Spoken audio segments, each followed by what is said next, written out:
Radio presents The Dr. Julie Show, All Things Connected. Break through the illusion of separation, explore the infinite field of possibility, and make connections that inspire. Now, here's your host, Dr. Julie Kroll. Hello and welcome everyone. You're listening to the Dr. Julie Show, All Things Connected. Each week we gather right here to make connections that break through the illusion of separation. And I trust something you hear in this next hour will not only just inspire you about women's health, but also maybe shift the way you think about aging. Though we talk about wanting to age gracefully, the truth is that when it comes to getting older, we're programmed to dread an inevitable decline in our health, our looks, our sexual relationships, even the pleasure we take in life. What if everything you have ever learned about aging is a myth? I wonder about that. Our guest today says we have it in us to make growing older an entirely different experience, both in our bodies and for our souls. Explore how agelessness is all about vitality. And I love this. I love this quote. I just want to break here for a second because I love this quote and I really want you to hear it. What if our agelessness is all about vitality, the creative force that gives birth to new life? Let's explore that. I love that, love that. I invite you to take a few deep breaths, bring your awareness into this moment, open your mind, connect with your heart, and settle into your essential self as I introduce our guest. Dr. Christiane Northrup, board-certified OBGYN, former assistant clinical professor of OBGYN at Maine Medical Center, and New York Times best-selling author, is a visionary pioneer and the world's foremost authority on everything that can go right with the female body. I love that. Dr. Northrup is a leading proponent of medicine that acknowledges the unity of mind, body, emotions, and spirit, internationally known for her empowering approach to women's health and wellness. She teaches women how to thrive at every stage, every age of life. I am so happy to have Dr. Northrup here. I can't stand it. Welcome, Dr. Northrup. Oh, how fun.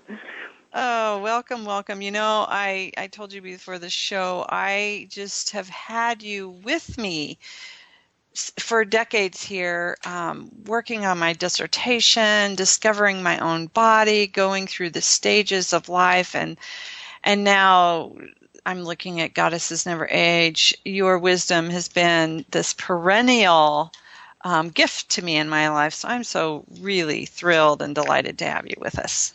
Well, thank you, because, you know, when I can talk to someone who has put these things into practice, into her own life, it's no longer a theoretical discussion. It's, okay, this worked, this is improving my life, and frankly, if it's not practical, if it doesn't work, if it doesn't serve, then to me it's really not worth doing. So I love that it has helped you. I especially like the dissertation thing, because that is such an ordeal, going through that rigorous left hemisphere gauntlet that is a dissertation, or, you know, in my case, becoming board certified in OBGYN, and all the hoops that one jumps through in our educational system, many of which are designed to do everything except make you feel good in your body. Amen. You know what? I think after my traditional first question, I might just bring up my dissertation topic. I think you'll love it. But I do have a traditional first question here on the show. Okay. Because we like to set our conversation into this bigger meme, and I think it's really important. So it's kind of obvious, but can you share with our listeners, Dr. Northrup, what does all things connected mean to you? It means it's like that butterfly effect, you know. Butterfly flaps its wings in Asia, and then it causes some kind of thing to happen in Maine. The truth is that we have influence with our thoughts, our behavior, our energy system that affects people far beyond what we could ever know. So, for instance, today you say to me, "You have influenced my life for years. I have your books sitting in my home. You helped me with my PhD thesis." That is a perfect example of how we are all connected. And we're connected in a way that I didn't know that until you and I started to talk. When someone comes up to me at an airport or something and says, "Thank you so much. You helped me save my uterus," or "Because of you, I had 3 children painlessly." I'm just sitting in my little milieu here in Maine, in a small town in Maine, having written books and done practices that I thought were important for women's health. And it turns out those things that I discovered here in this small town OBGYN practice are influencing and assisting women in China and in Africa and in India. It's talk about all things are connected. It's amazing. And you mentioned social media earlier, too. We literally can just connect instantly with so many, and these messages that really make a difference are important, these positive messages. That's another thing I love about your work is you're defining health, and you take the positive approach rather than the negative. So thank you for that. I love that. Well, that's the pretty much the medical system. Here's how I define women's health as it's done conventionally. We haven't found it yet, but keep coming back because we will. I mean, that's what we call women's health. And I'd be sitting around, for years and be at these women's health conferences, and they were all about mammograms and pap smears and having your cholesterol checked and your blood pressure. And I'm thinking, where's the health? This is disease screening. This isn't health. Health is a whole different state of well-being. And I remember having breakfast with Andy Weil years ago at a meeting of the American Holistic Medical Association, and Andy says, "It is a peculiar and awful quality of modern medicine to undermine people's experience of how they are." So the current system is driven by fear, and what we call prevention is disease screening or vaccinations. This is not the same as vibrant health. And so that's why, I like to say I'm the world's authority on everything that can go right with the female body, because we have focused for so long on women's health, meaning, well, get the organs that identify us as female out of there as soon as possible so that you won't die of cancer. I mean, that's what women have been taught to believe, that these organs are going to turn on them, and that's just not health. So there you go. Thank you. And I love when medicine is about health promotion and not disease screening. But those very words were what really woke me up, because back early 90s, I had an unnecessary hysterectomy for those very reasons. They couldn't find what was going on, and there were a few things, and they're like, well, it might be this, so we've got to take it out. It might be cancer, so we've got to take it out, and you have this, and that will progress. And then and all of a sudden, after that experience, I was wakened to understand how to really listen to my body, and that all of that mattered. And your voice was the biggest influence in teaching me how to do that. Then I went into my dissertation was a phenomenological exploration of surgical menopause, because again, there's this huge vacuum then of a woman in her 20s and 30s having a hysterectomy, and like you had mentioned, the body, the uterus starts shutting down. Real things happen. There's communication between the uterus and the ovaries and other tissues, and nobody had any information about that. We still don't have a lot of it, right? Women's health, That's we correct. don't have a lot of that. Do you take hormone replacement clear through till you die, or do you stop when you should go through menopause normally and in midlife? We just don't know a lot about it. That's absolutely right. We don't. And, the average OBGYN doesn't even know the difference between a hormone that matches exactly what your own ovaries would create, so-called bioidentical hormone, and something that is synthesized in a laboratory starting with a bioidentical hormone. Actually, they use the base for all hormones is soy or wild Mexican yams. But then, most people don't know this, because you cannot patent a naturally occurring substance, they have to make them synthetic, something like the human body would never make on its own, in order to patent the medicine and earn a profit. So therefore, the hormones that women are given, by and large, in the birth control pill and in hormone replacement, are not even native to the female human body. So my colleague Bruce Lipton, Dr. Bruce Lipton, who taught in medical schools for years and wrote The Biology of Belief, he said, the things that happen from hormones or drugs are not side effects. They're effects. I love that, because it's like, as you probably know, properly given drugs are the third leading cause of death in the United States. And that's because of the effects that they have.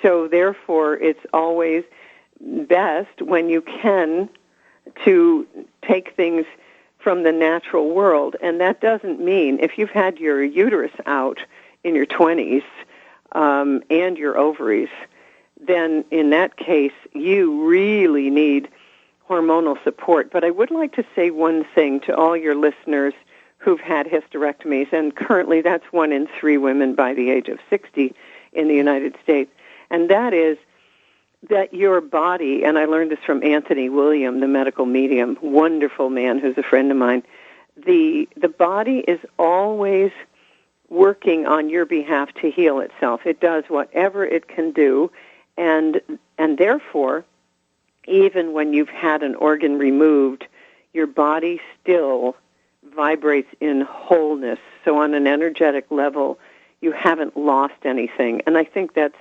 incredibly important, because otherwise someone like you, for instance, realizes, oh man, that probably didn't need to happen.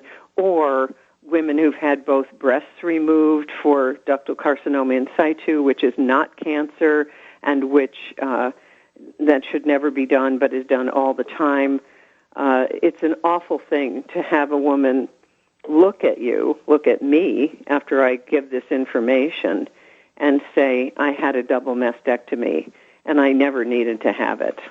It's what a sacrifice. And so programs like this help us get the word out when the paradigm of medicine, as wonderful as it is for if you're bleeding to death or really need it, is far, far skewed in the degree of let's just remove it surgically. Let's just cut it, burn it, whatever. I mean, if dentistry operated the same way as modern medicine, we would all have our teeth pulled in order to prevent decay. Wow. Yeah. That really knocks you over, doesn't it? Doesn't it? It really does. And I know there's so many listeners who've had these things happen, or let's just say that you want to know what age maybe your mother went through menopause, because we tend to go through menopause about the same age. And so many women will say, well, I have no idea because my mother had a hysterectomy. And then I say, well, did she have her ovaries out? Well, I don't know. I mean, this amazes me that we have been brainwashed. It has to do with the conventional school system, by the way. don't ask any questions, and we're just going to educate you to get the right answer on the test, not to think, and don't break the seal until told to do so. And so we get these people who, the doctor said. Well, the doctor said. It's like, how about you? Don't you have any intuition? I like to say, you have the inner wisdom of your body, and the doctor has a body of information. You bring those two things together, but neither one really can always operate on its own. I mean, I had a friend yesterday whose husband got a spider bite, probably a brown recluse spider, and so the leg swelled up like a balloon, and she used her healing methods, and we did some fennel juice with apple, and that detoxes the body, but it was getting a little bit discolored. So she took him into the quick care, and she said, I just was thinking, I don't want to mess with this. And that's really normal. We all need backup. But most of the stuff that happens to us, we can care for on our own. And the problem with modern medicine is, like you said, let's say you go in and you have an ultrasound and they say, we can't see the ovaries. Well, in a lot of people, you can't see the ovaries. But if you're the doctor and you can't see the ovaries, then the onus is on you as the doctor to prove that there's no cancer. And you can't prove that with an ultrasound, so what do? You've got to go and investigate further. Or if you have a slightly elevated C125, which is a marker for ovarian cancer, but it's a marker for endometriosis and a million other things. So once you get a screening test, and there's even a slight abnormality, you're obligated to go further, even though the going further is not benign in any way. And that's why, for instance, with breast cancer, there's a huge number of women that, to save a few, hundreds and hundreds, are damaged by overdiagnosis and overtreatment. So therefore, what I want to say to people is, we've been brought up to think that screening is the way to go. I went in and I got tested for everything. Screening is not benign. And I think people just do not know this because, as we've said, we have equated health with disease screening. I would urge everyone to look at the work of Gilbert Welsh, who was at Dartmouth Medical School, where I went to school. And he has an article in the New England Journal of Medicine about the overdiagnosis of breast cancer ever since we started screening mammograms way back. So the article is effect of 3 decades of screening mammography on breast health, and people can see that on the Internet. But what he says, this is very, very important, I think, for people to realize. The sort of the bottom line on this is, I want to get to the bottom here. He basically say out of 100,000 women, the large increase in cases of early-stage cancer from 112 to 234 cancers per 100,000 women, an absolute increase of 122 cancers per 100,000, reflects both detection of more cases of localized disease and the advent of the detection of DCIS, that's ductal carcinoma in situ, which was virtually never detected before mammography was available. And the problem with that is, he said, only 8 of the 122 additional early diagnoses were destined to progress to advanced disease, implying a detection of 114 excess cases per 100,000 women. So that means 114 women were diagnosed with something they would die with but never die from. And when I bring up these kinds of statistics, which have been out there for a long time, the bottom line there is fear. fear. Yeah. And you see this all the time. So when we are, we're talking about we're all one, whenever a woman steps out of fear and says, I just don't think I'm going to do that. I'm going to step out of fear. The first thing that happens is, and this has been happening with mammography for a while now, there have been now documentaries on pink washing. You know how we've all been encouraged, run for the cure. It hasn't done a damn thing to decrease the rate of diagnosis of breast cancer or the survival rate, but it's a feel-good kind of a charity. And if you look at the Susan B. Komen Foundation, for instance, let's talk about a massive marketing effort that really hasn't done much to prevent breast cancer, which you can do by eating a certain way and also really by getting things off your chest and by leaving relationships in which you are abused. But that requires faith instead of fear. See, the breasts are two organs associated with giving and receiving. And women have been trained, let's just call it the feminine, in men as well as women, have been trained to distrust that feminine receiving, the feminine process. You know, the masculine is no pain, no gain, or that the ends justify the means. The feminine is, wait a minute, if my quality of life sucks, then why am I going to do this? Yeah, you've saved my life, but my life isn't even worth living at this point. The feminine is, what is worth living for? The masculine is, what is worth dying for?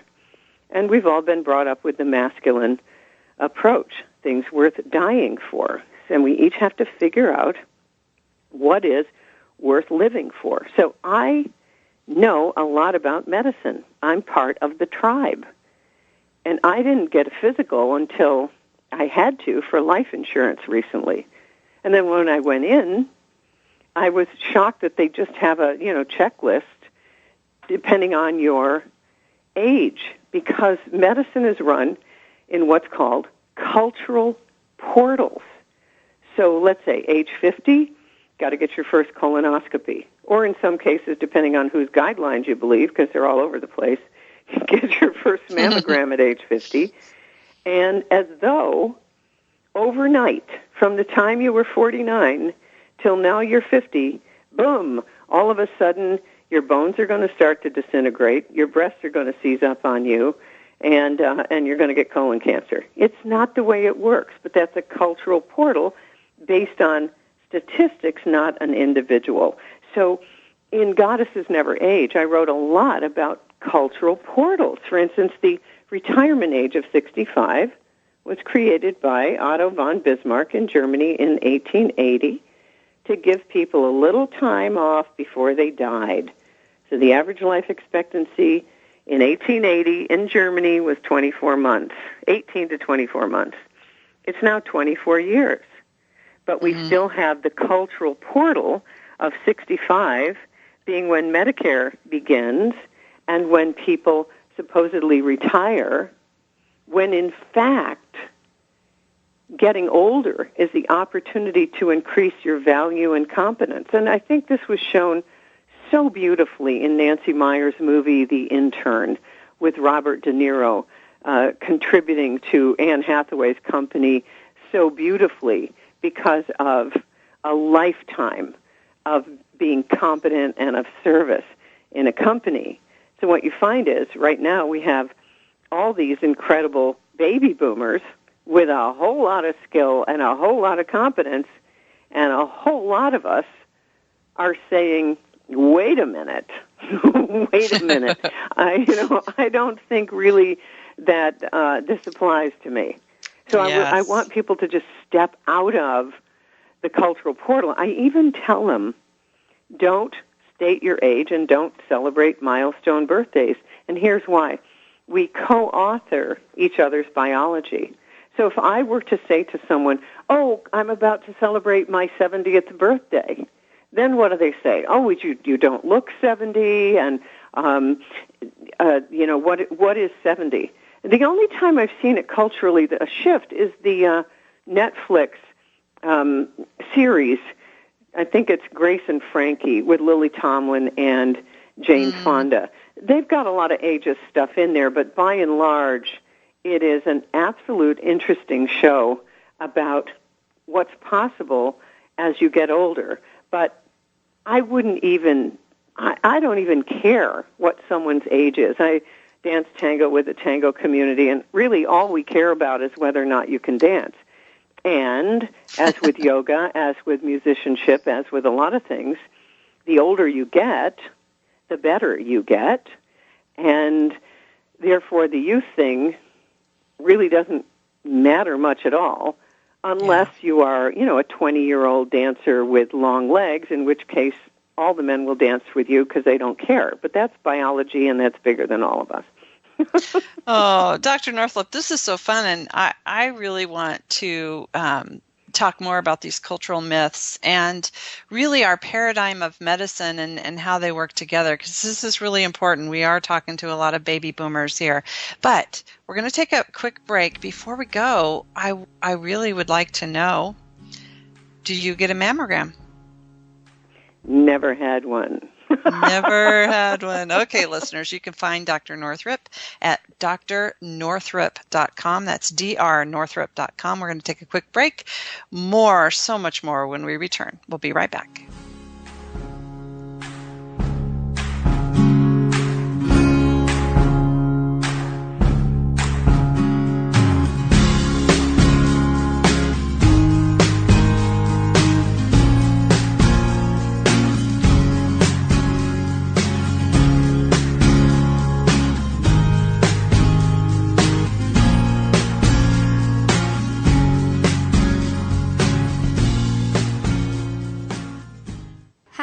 Dr. Julie Show, all things connected on Empower Radio. Welcome back. Hey, if you're inspired by our conversation today, I invite you to share it with others and maybe listen to it again. And I know you're going to want to share this one with all your female friends and even those men who love us. So please visit our website at thedrjulieshow.com, where you'll find all the archive links, as well as listings of upcoming guests. And also stay connected all week on our Facebook page, All Things Connected with Dr. Julie, where we continue the conversation. And we're talking with Dr. Christiane Northrup. You can find out more about her, all her books, programs, upcoming things. There's so much there. That's drnorthrup.com. That's drnorthrup.com. And Dr. Northrup, right before the break, I asked you if you had received a mammogram, and I really appreciate us setting this whole conversation into this paradigm of medicine and our cultural myths, because we do have this fear-based disease screening medical model. And in fact, my family practice doctor doesn't even want to see me if I don't have a mammogram, and yet I've only had one in my lifetime. I don't think I'll ever have another one. And at the same time, will not prescribe bioidentical hormones because there's no research and she's not comfortable. And so really I go elsewhere. But here we have this.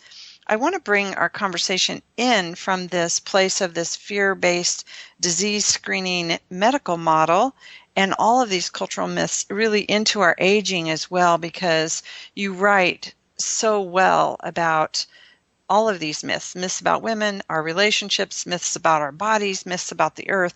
So what more can you say to bring this in so we really can and look at all these myths about aging as well? Well, let me just, I want to circle back a minute to the mammogram thing and to say you've got to have something to replace the faith that you've had in medicine to save you. And there is a place for mammograms, so let me be clear on that. And my colleague, Dr. Larry Burke, who wrote a book called Let Magic Happen, is a very skilled radiologist. And he has published a study on dreams as a very good indicator of whether or not there's breast cancer, whether or not to have a mammogram.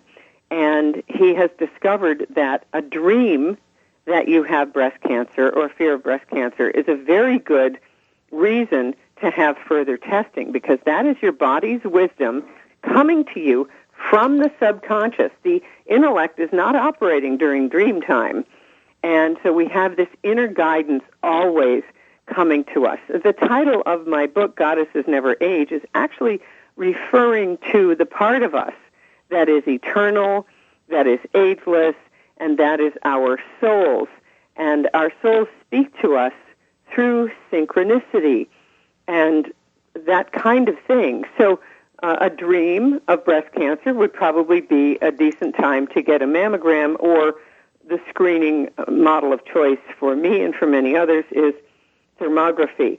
And I want people to know, when they say, well, there's not enough research on this, everyone needs to understand that the only research we find is research from drug companies that supports the current agenda. I mean, we have studies that show that eating carrots and apples every day decreases the stroke risk hugely because of the antioxidants in fruits and vegetables. Well, do you think the organic farmers of America are going to be able to get together and fund $2 million study on stroke prevention by eating carrots? It's never going to happen. The only reason research is done is because you have a grant and somebody who is funding the research. And by and large, research is funded by drug companies. Now, let's get to the myths of aging. And first of all, I don't even like to use the word aging, because aging to me begins at the moment you're born. So we don't say to a 2-year-old, you're aging very well. You're learning how to walk. You'll be up on your feet. And, before you know it, you'll be 10. That's 2 digits. So you're really getting up there in years. And, and then if you're a woman, if you look at most of written human history, your value is pretty much gone by the age of 25, because you're no longer young and fertile and it's getting too late for you. There are people listening, I know, who have been told that they're reaching their expiration date if they're not married by the age of 25. So let's be clear. Ageism affects everybody adversely in this culture. So I like to use the word growing older. And in the words of Dr. Mario Martinez, who has studied 700 healthy centenarians all over the world, he says, getting older is inevitable. Aging is optional. And therefore, I want to stick with that. And in the people that he's studied, this is important, it doesn't matter if they're in Mongolia or Ireland, they all have exactly the same things in common. Many of them have gone through all kinds of hardships. We think that longevity is associated with genetics. It is not. Genetics maybe contributes 20%, but when you talk to healthy centenarians, they'll tell you that their parents died at 75, 66, that kind of thing.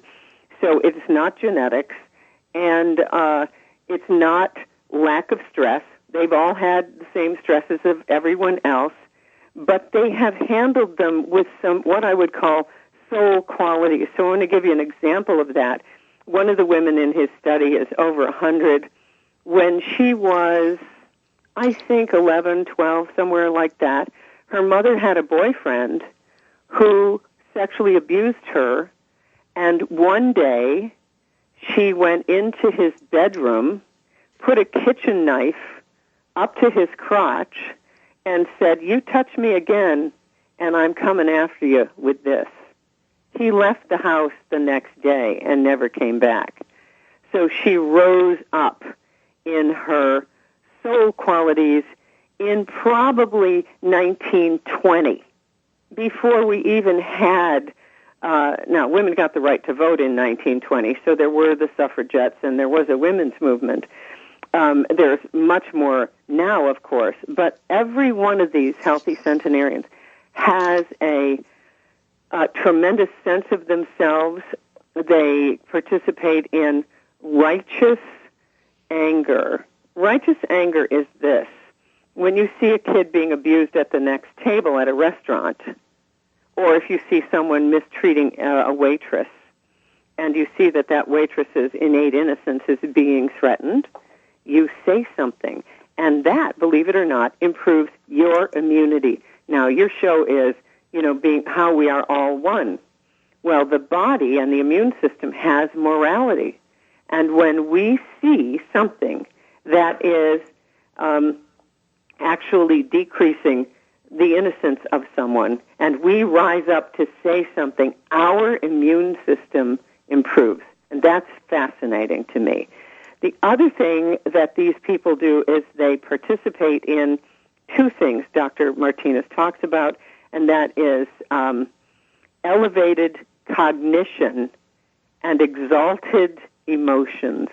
So elevated cognition is this conversation that we're having now. It's not a doom and gloom conversation about Brexit. It's literally, this is what you can do right now. And then exalted emotions are everything that you can do that feels glorious. Looking at a sunset, which wires in a sense of trust in the universe because the sun rises the next morning. Gazing at the stars, looking at the moon, lying on the grass to get the anti-inflammatory properties of the electromagnetic field of the earth coming up through your body and decreasing cellular inflammation by doing that. This creates exalted emotions, elevated cognition. Being on the Facebook page for this radio show where you share with others how a rising tide lifts all boats. Everywhere you go in the media, and if you've done any mainstream media, we know if it bleeds, it leads. And therefore, we now have news cycles that are 24/7, which means that a bunch of people have to pick the worst possible thing to compete for your attention and make it worse and worse and worse and worse, because if it bleeds, it leads. But each of us has the power of choice to change the channel. And when we understand, and this is so important, that our choosing to change the channel is not denial. It is using the power of our own electromagnetic field to make a difference in a positive direction. It's not putting your head in the sand. It is saying, let me, as a human being in this body with an electromagnetic field that extends for many feet out in front of me, let me be part of the solution, and whatever sadness, anger, despair arises within me, let me meet that with love and acceptance and not knowing if you don't know what to do, and therefore become the part of the planet, the part of the collective that is actually meeting negativity with exalted emotions and elevated cognition. That's what each of us can do, and when we do that, we have a positive effect. There were studies in the New England Journal of Medicine that showed when one person stops smoking or loses weight from a solid nutritional program, they positively influence people at 4 degrees of separation from them. There's a whole department at Yale University on exactly this phenomenon, this connectivity phenomenon, how one person doing something positive affects people at 4 degrees of separation. Isn't that amazing? So like this elevated cognition and exalted emotions become our immune response. When you say change the channel, it's like our collective human body's immune cells. We become them, and we're out there creating positive healing responses, looking at our wholeness again. I love that. I love how you brought that into the conversation.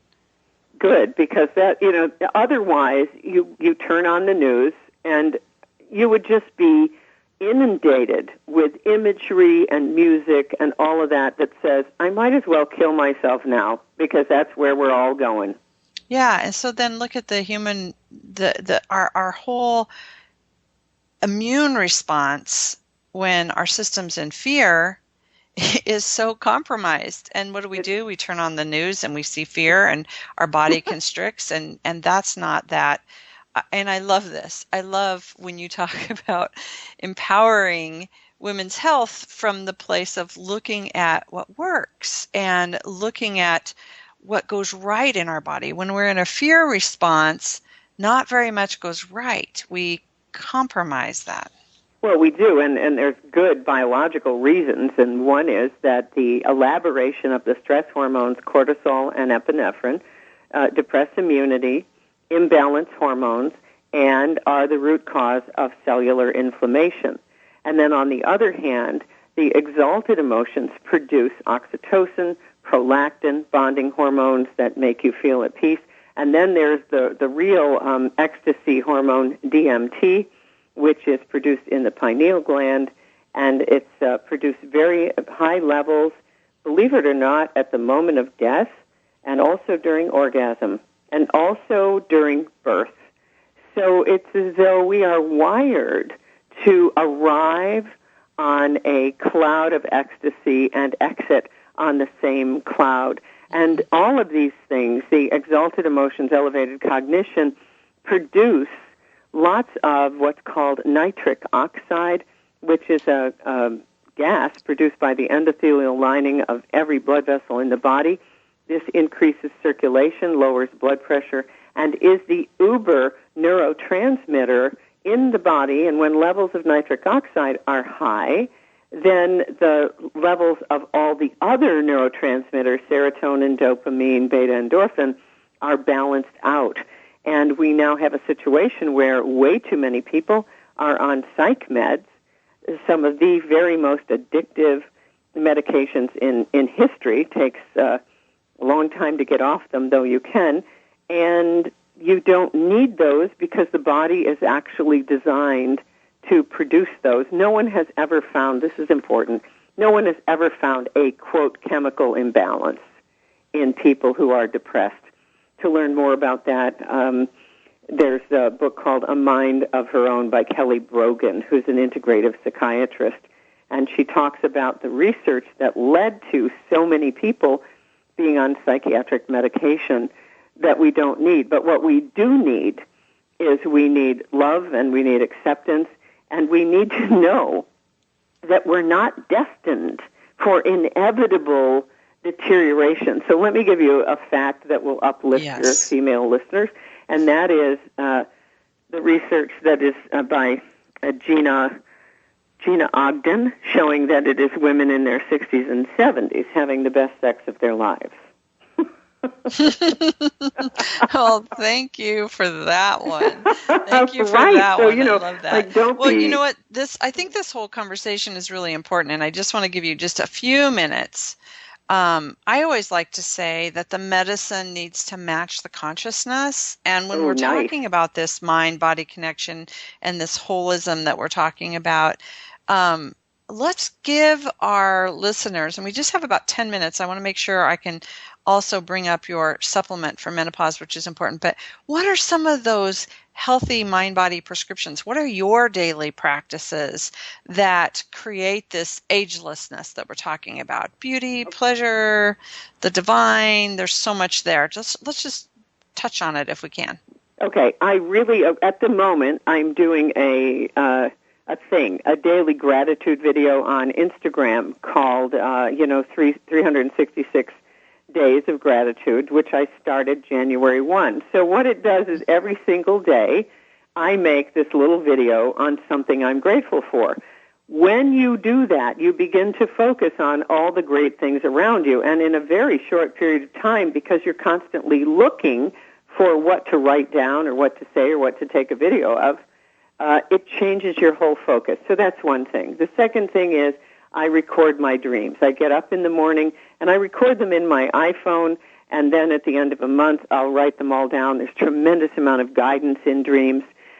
So I do that. I also exercise regularly. I do Pilates twice a week. I mean, really, we have to move the body. I'm very interested in fascia. Fascia is a secondary nervous system in the body. It's where the acupuncture meridians run. And so I do this thing called resistance flexibility, started by Bob Cooley. And all the acupuncture meridians can be stimulated by doing these specific yoga asanas, but keeping the muscles contracted while you're moving the body. This is quite different from conventional yoga. And then the other thing is, because I know all this research and because I expect my life to keep getting better and better, it actually does. Amen. Yes. Yeah. Thank and you. And it doesn't, I want people to know this, it does not have to do with finding the love of your life. It doesn't have to do with getting your weight at a certain place on the scale or your, a dress size of 6. It doesn't have anything to do with any of that. It is an inside job. And I can tell you that only because I have tried all the other routes, and they actually don't work. Well, thank you for that. And I want to remind our listeners that your book, Goddesses Never Age, and all your books really have so much information, but everything from really understanding the role of affirmations to moving our body to really redefining our beauty and really stepping into that and embodying the divine. There's so much here, and I recommend it highly. It's called Goddesses Never Age. So we're learning how to be in this radiant vitality and well-being of this ageless body as women. And you have created a supplement for menopause. I really want you to just, if you can, in a few minutes, tell us about that. I can, absolutely. So a while back, I was introduced, believe it or not, via Archangel Michael, to a man in Thailand named Dr. Sanford Schwartz. And he told me about an herb that's been used in Thailand for 700 years by men and women called Pueraria mirifica, which means miracle herb. And so I started to do what was necessary to create a supplement for women to be able to, and men to be able to take this supplement. It contains a very unique phytoestrogen, unlike anything in the known world. And what it does is it keeps a woman's body very, very moist and the collagen juicy and so on in a completely healthy, natural way. And now with the war on formulary pharmacies that's happening, this is really something that a lot of women will find very, very helpful. It's good for perimenopause, meaning the 6 to 13 years leading up to the final menstrual period. And it is a SERM, a selective estrogen receptor modulator, really. Lands on the beta estrogen receptor, not the alpha. Doesn't act as a growth hormone. And what I love, if you go to our website, which is amata.com, a-ma-ta.com, you'll see the testimonials where women are finding they can sleep again, often within 4 days. Moisture is back in their bodies and in their genital areas. Mood often is enhanced. Sleep is improved. So I'm thrilled with this stuff. And we also have a vaginal moisturizer because so many women, they enter perimenopause kind of worn down with adrenal fatigue and so on. So their bodies are not making the right balance of hormones, and this can really help ease you through. The vaginal moisturizer, the stuff lands on the vaginal estrogen receptor and thickens the tissue. You can see the studies on PubMed on Pueraria mirifica and vaginal tissue. So I really put myself out on a limb and created this company, and we're having great success with reaching those women, is what we would say, who are attracting this information. It's a wonderful, wonderful product. Excellent. So can women use this as a supplement to hormone replacement therapy, or is it not a supplement? Actually, here's how I would say, start with this, because many, many women who are on this do not need hormone replacement therapy. They find that their symptoms go away, so they don't even need it. And I think that's important. And many women can switch from one to the other if they want to. But, again, whenever you're doing a switcheroony, you should take the herb first, get it going in your body for, a couple weeks, and then gradually get off the hormones. That's how you would do that kind of thing. But it contains a little bit of Atlantic kelp for iodine, which women need, a little selenium, methylated folate, some stuff to help the liver assimilate and metabolize the herb, but we also have the pure herb. We call it PM Pure, for those women who are already on a lot of vitamins and minerals and just want the herb alone. So that's the product line. We also have one for men called Thor. It's ginseng, butia, and Pueri mirifica. Very helpful to protect the prostate, because in men, prostate cancer is the breast cancer of men, really. They're kind of parallel. The PSA test is, again, one of those tests that overdiagnoses men. What we find with this herb is many times men don't have to get up in the middle of the night to go to the bathroom so much when they start to have prostate enlargement, so it's protective of that. Mm.